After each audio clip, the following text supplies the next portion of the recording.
Row 9, Seat B, Economy Class. That's where Amelia Hart sat, blending into the hum of passengers boarding the 7:20 a.m. flight from Atlanta to New York. She clutched her worn-out backpack to her chest, her eyes fixed on the safety card in front of her. Her dark hair was pulled into a messy bun, her hoodie was 3 sizes too big, and the world didn't know her name, nor did it care. She was invisible, just a shadow among 100 others. But 45 minutes into the air, something extraordinary would happen. The pilot would speak her name, not her real one, but a code name. And when he did, every eye on the plane would turn to her. And Amelia, the quiet woman in row 9, would save them all. Earlier that morning, Amelia had almost missed the flight.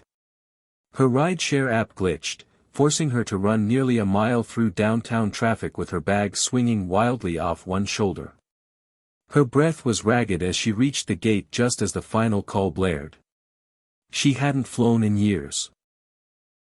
After losing her job at the VA hospital and spending months couch-hopping across friends' homes, she finally landed a modest contract in upstate New York. The job wasn't glamorous, it was consulting at a military rehabilitation center, but it meant stability. And that's all she craved now. Stability. A reset. A second chance.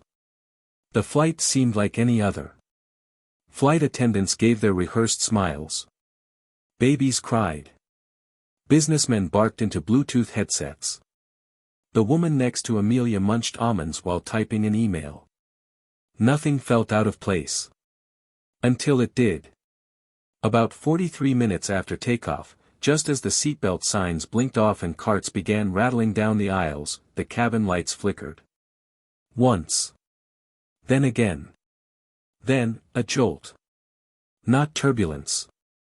Something sharper. A sound followed, like a mechanical hiccup.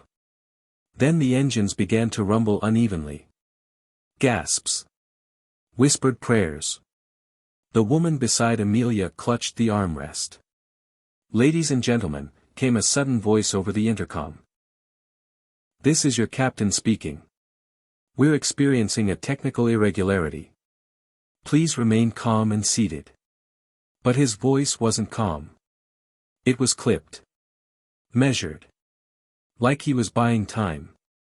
In the cockpit, Captain Richard Lane was sweating bullets. His co-pilot stared at the glitching monitor, the altimeter flickering. The warning light blinked red. Electrical systems failure. Cabin pressure could drop. Engine 2 might stall. They were midair, and ground communication was fading. "We need to reroute immediately," his co-pilot said, hands trembling over the controls. "We won't make it to JFK if we don't stabilize this system." And then, like a name whispered from memory, the captain muttered, "What was her codename again?" "Sir. In case of emergency, former military medic on board. Intel said she'd be on this flight. Row 9. Codename, Violet Echo." His co-pilot blinked. "You think she can help?" "I think she's our best shot." Back in the cabin, passengers began to fidget. A baby started wailing. One man stood, arguing with a flight attendant. Amelia was frozen. Something about the sound of the engines, it wasn't just turbulence. It was too familiar. Her time in Afghanistan had trained her ears well. She had heard dying helicopters scream like that. She closed her eyes, steadying her breath. That's when the intercom crackled again. "This is your captain. We'd like to request assistance from a passenger seated in row 9, seat B, codename, Violet Echo. If you hear this, please make yourself known to the flight crew immediately." Everyone turned. A wave of confusion and tension washed over the rows. Amelia's heart dropped. She stared blankly ahead, her mind racing. How did he know?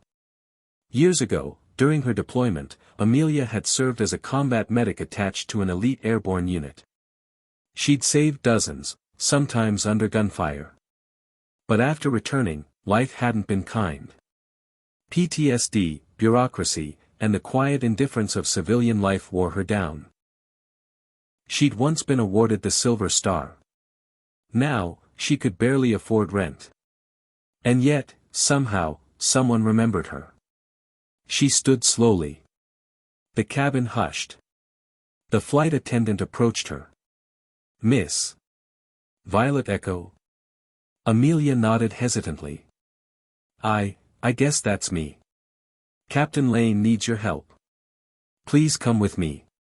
Inside the cockpit, it all became clear. The plane's secondary hydraulic system was failing. If the pressure dropped further, they'd lose steering control. Even worse, a passenger in first class, a 67-year-old retired general, had collapsed minutes ago. Heart complications. The crew was juggling mechanical crisis and a medical emergency. Amelia's eyes sharpened. She was in her element. She assessed the older man within seconds. "He needs epinephrine and oxygen, now. I'll stabilize him." "And the system?" the co-pilot asked nervously. Amelia pointed at the malfunctioning med panel behind the pilot's seat. "That fuse box needs a reset. You've got a loose loop. I can walk you through it." "You know avionics?" Captain Lane asked. "No. But I know field wiring under pressure." "Let's go."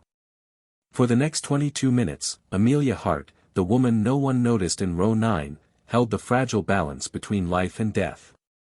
She performed CPR with precision, used the onboard defibrillator, improvised and 4-line using cabin supplies, and administered life-saving meds. Meanwhile, she shouted directions to the cockpit crew, guiding them step by step through the manual override process of the control system. Sweat poured down her back. Her fingers were steady. Her voice never shook. She wasn't invisible anymore. At 8:41 a.m., the plane landed safely at a small regional airport in Pennsylvania. As the wheels kissed the tarmac, the cabin erupted in applause. People looked toward Amelia, some with tears, others with awe. The man she saved was wheeled off the plane, already breathing more clearly. The flight attendants embraced her. The captain stepped into the aisle. "Ladies and gentlemen," he said through the speaker, "your lives were just saved by someone you likely didn't notice this morning. Amelia Hart, also known by her military codename, Violet Echo, is a combat medic who served this country with courage. Today, she served you. Please join me in thanking her." Later, while waiting in the quiet terminal, Amelia sat alone again. Her hoodie was back on. The adrenaline had faded. She sipped lukewarm coffee, staring out at the tarmac. A little girl approached her, maybe 7 years old, her blonde curls bouncing. She handed Amelia a note written in crayon. "Thank you for saving my daddy." Behind her, the girl's mother nodded tearfully. Amelia smiled, holding back tears. That evening, news outlets picked up the story. Mysterious hero saves doomed flight. Passenger identified as decorated Army medic. Who is Violet Echo? But Amelia didn't care for the headlines. What mattered was the look in that little girl's eyes.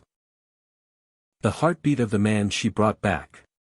The lives that would go on because she didn't stay invisible. She had found herself again, 35,000 feet above the earth. The world is full of quiet heroes. The ones you pass in coffee shops. The ones in seat 9B. The ones carrying invisible scars and unspoken strength. Amelia Hart was once just a nobody. Until the world remembered her name. Violet Echo. And in that moment, the sky had never felt safer.